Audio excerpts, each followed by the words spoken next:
Did you know that just in Canada, 5 billion acetaminophen pills are sold each year? When we have pain, we naturally search for relief, and that sometimes involves taking over-the-counter medications such as Tylenol. There's no doubt that acetaminophen helps reduce sensitivity to physical pain.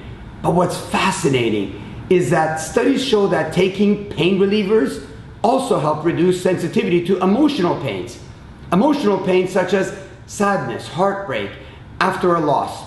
That shouldn't really come as a surprise because both physical and emotional pains share similar neurochemistry in the brain. So the question is, if pain relievers have the ability to numb painful experiences, do they also simultaneously have the ability to numb pleasurable experiences? In this study, healthy volunteers were given either a 1,000 milligram dose of acetaminophen or a placebo, and then an hour later, they measured their emotional reactions to certain experiences. And they found that just a single dose of acetaminophen numbed their ability to experience both negative and positive emotions. Here are a couple of quotes from the paper.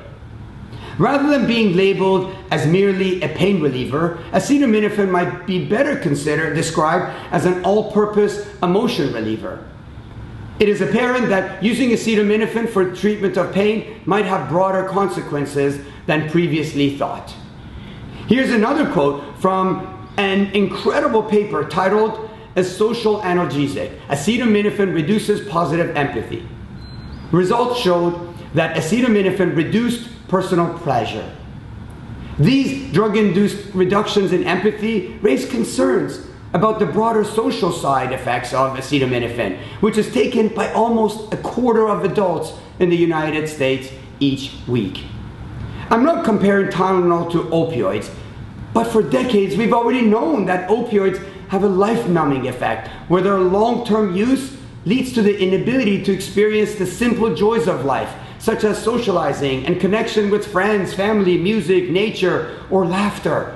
Don't get me wrong, based on your unique circumstances, there's certainly a place for various pharmaceutical pain interventions.